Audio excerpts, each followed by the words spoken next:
Hey friends, welcome back to my channel. I'm Lori Barbley, an Orlando, Florida-based wedding photographer, and today we're going to have a little bit of a story time, and I'm going to tell you how I started my career in wedding photography.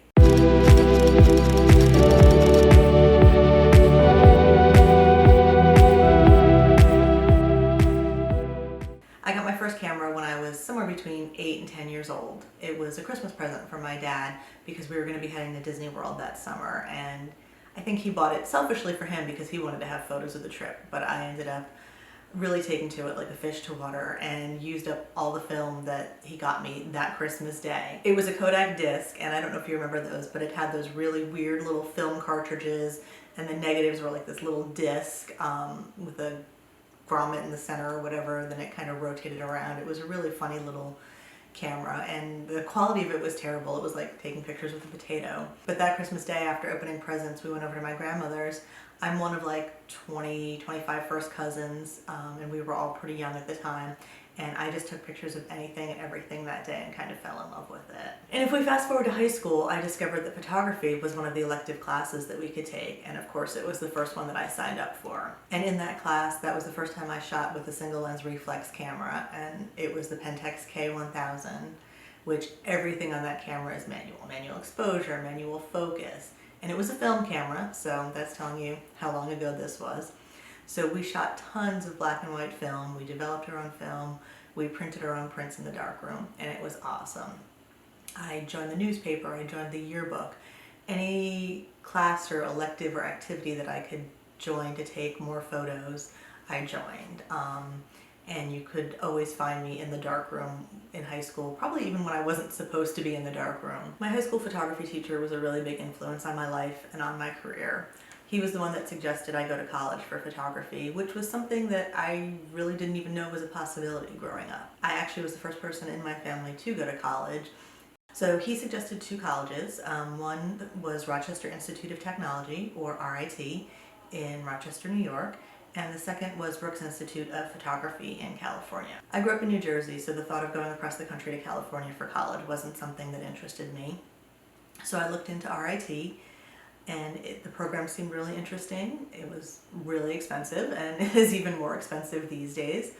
But I applied early admission and got in, and went for their 4-year program for what they called at the time applied photography. The applied photography program was kind of a general program for editorial and commercial type photographers.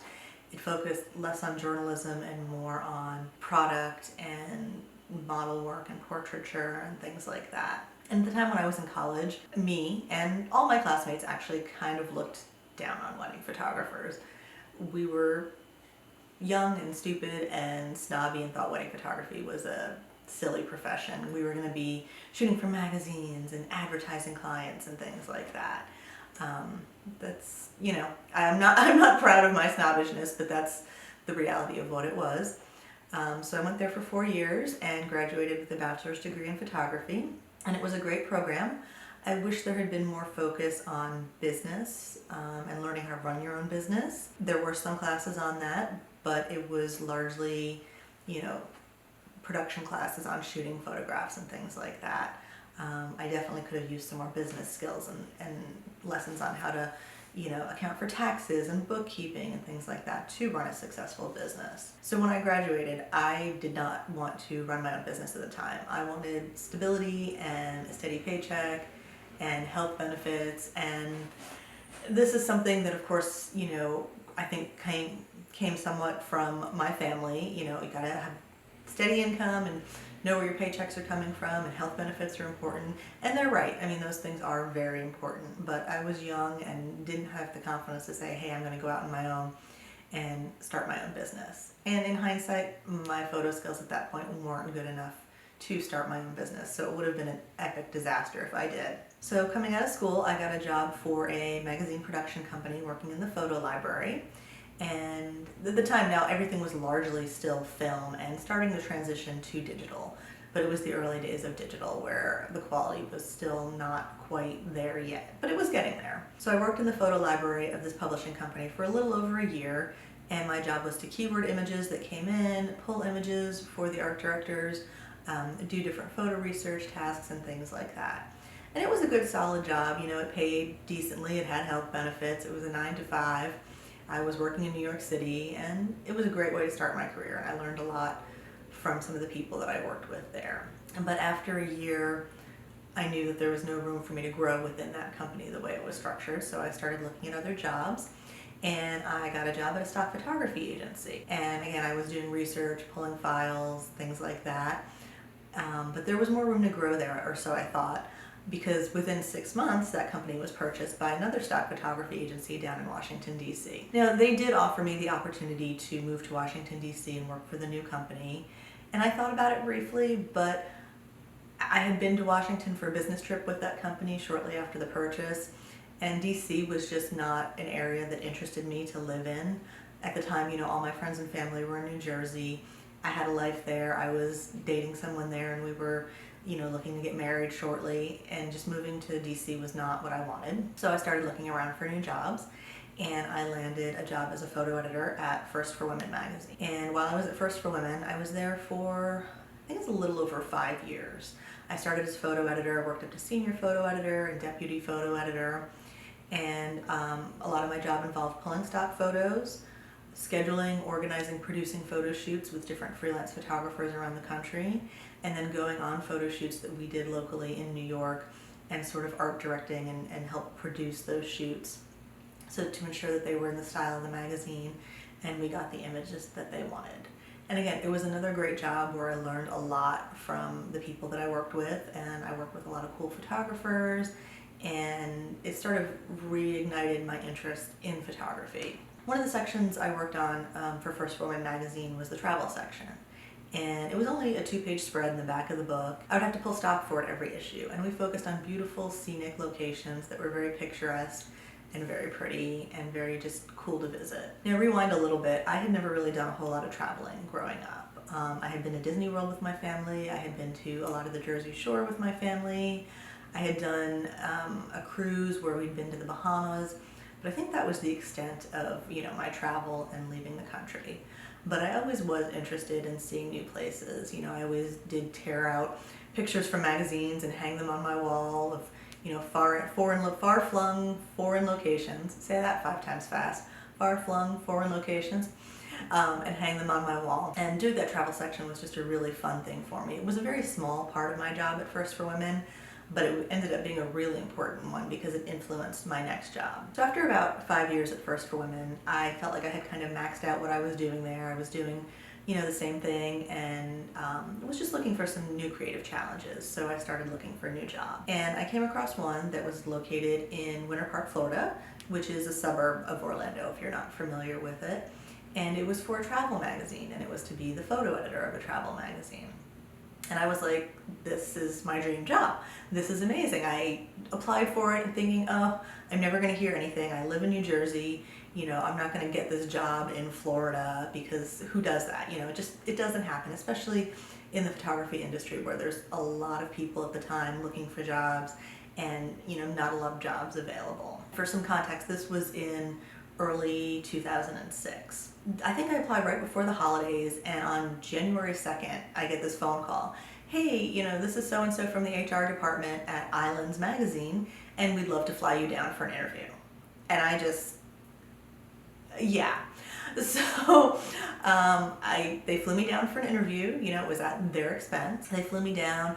I spent the day meeting with, I think, like 7 or 8 different people, you know, for everyone from the owner of the company to the HR person to people I would be working with and all sorts of things like that. It was a long day and it was a fun day. I felt a little fish out of water because, you know, I'm there in my very New York black interview business suit looking very overdressed for this casual Florida company that was very shorts and, you know, t-shirts kind of vibe. But I just rolled with it, and then they put me up for 2 nights in a hotel in Orlando before flying home. So I spent some time wandering around Orlando, checking out the area near Winter Park, because while I'd been to Disney is like 30 or 40 minutes away from Winter Park area. It depends on traffic. So I started looking at the area that the office was in, thinking, well, if I move here, you know, where am I going to live? Still at this point thinking it was a total pipe dream. So I flew home Sunday afternoon thinking, okay, well, that was a cool experience, and who knows, I was excited, I was hopeful, but I had applied for jobs before and had great interviews before, and nothing had come of them. But by Monday afternoon, I had an email job offer with, a good salary that represented an increase from what I was making in New Jersey. And they were willing to pay some moving expenses to move me down there. And how soon could I start? So it took some, quick finagling to figure out how me and my husband at the time were going to move down to Florida. I flew down for a weekend and looked at apartments and signed a lease on an apartment. And by the end of February, we were on our way and moved to Orlando, Florida. From the time I got the phone call to the time that we moved down there, it was probably about 6 weeks. And they would have loved to have me sooner, but there was just no way I could, wrap up my old job, give 2 weeks notice, move my apartment, move my life, when really we hadn't been planning so much to move. My husband was cool with it because he wanted to get away from the city, but it was just very sudden because I truly didn't think I was going to get this job, even when they flew me down for the interview. So in February of 2006, I started working as the photo editor for Islands magazine. And again, a lot of stock research involved, but in this job role, I spent more time finding different photographers and assigning different photographers to shoot stories in different islands around the world. And I was at Islands from 2006 until 2018. And so in that time, I worked on Islands as a senior photo editor. I ended up being deputy photo editor over a couple of titles within the company. And then I became the visuals director, which kind of oversaw photo and video, because digital photo by this time had, skyrocketed and become the norm. And then more and more video content was being produced for websites. And so they needed somebody with a visual eye and with good organizational skills and management skills that could oversee a team that was producing these assets. So I did that, but in the time I was at Islands, I also ended up reigniting my passion for actually taking photographs, which is something that I hadn't done much of in years other than just casual. So I started going on trips for Islands, and in the time I worked there, I probably went to about 25 different countries photographing stories for the magazine. And everything was an island, and it was largely tropical islands. So I went to anywhere from Thailand to some of the Great Barrier Reef Islands in Australia, to a lot of the Caribbean islands, the Grenadines, Bermuda, Hawaii, which I know is not a country, but throwing it on the list. And then I got to go to some, other less tropical, more city places. We went to Vietnam, me and a writer. I went to Tokyo. I went to Abu Dhabi, Iceland. It was an amazing experience to be able to develop my photography kind of on the job, actually. The art director that was sending me on these trips saw something, I think, in my photography that I didn't when I first started, or maybe I just lacked the self-confidence at the time. I did that from 2006 until 2018, but in that time, as I was shooting more and more while I was working for the magazine, I also was shooting more and more personally, and I started doing portraits on the side. I started doing family photos, kids portraits and things like that. Kids aren't really my jam, so I started thinking about how can I shoot more adults than children. So I started shooting engagement photos, which led into, maybe I should shoot weddings. I ended up second shooting for a wedding photographer up in Jacksonville, and she knew I had never shot a wedding before, and she was really cool. She gave me a chance to try it out and see if I liked it, and it helped her out too because she got some good images from me out of it. I started second shooting for her more often, and then finding people in Orlando to second shoot for, and I really kind of built my wedding photography career on second shooting. And I think that's something that's important for weddings. I would never recommend anybody to just jump in and shoot your first wedding by yourself with never having second shot a wedding. There's so much that goes into the wedding day in terms of timeline and the pace at which it moves and the juggling of people from point A to point B if the venues are in different locations, and dealing with other vendors, that it was just so helpful for me, for the people that I second shot with, to kind of see how they dealt with all of that. And I learned a lot from that. A lot of it good, some of it not so good. You learn some lessons from other people that you think, I see what they're doing, I see why they're doing it, but here's how I'm going to adapt it for myself and do it differently. So I built up my wedding photography, while I was doing travel photography as well. And then in 2018, print magazines at the time were failing largely, and the company was downsizing a lot, and even with the work we were doing online for websites and digital and things like that, they just had not as much need for staffing, especially visual staffing. So I think they cut like 40% of the company in layoffs, and I was one of those layoffs, and it happens. It sucks. I was bummed because, I really loved Islands Magazine, and I really loved the people I worked with, and it was a great time in my life.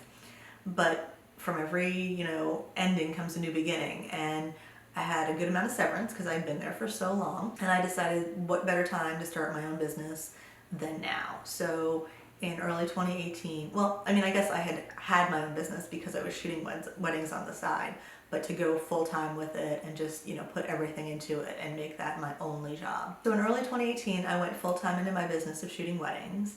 And then, since weddings are mostly on weekends, I wanted something else to do during my weekdays and to, bring in some extra income. And I wanted to do something a little bit different. When I was shooting travel photography incorporates a lot of different types of photography. You've got the landscapes, you've got the portraits, you've got the food shots, you've got the detail shots. So I thought about how I could, work that into a different type of photography, and I came across the idea of personal brand photography. So I added personal brand photography to my business, and I have a bunch of different clients in Orlando where I shoot images of their businesses on a either weekly, monthly, quarterly, or annual basis for their business to use on their website, social media, and things like that. So between weddings and personal brand photography, I now do photography full-time as my own business. I don't have a steady paycheck, but I do have a steady income, and I figured out the whole health benefits thing, which granted has changed a lot since, the late 90s when I graduated from college. And I'm just lucky to do a job that I love and be able to make a living off of it. And that's my story for how I got to where I am at this point in my career in terms of photography.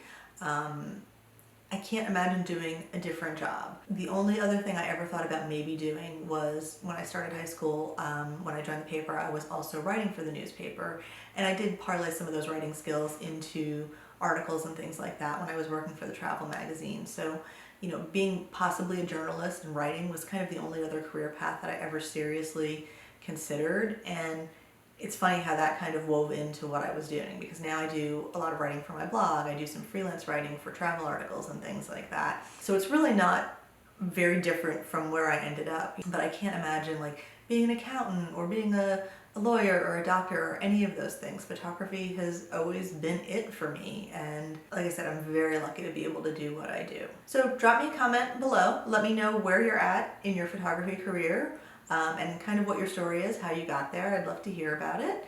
And while you're down there, don't forget to hit the like button and subscribe, and look for new wedding related videos every Wednesday.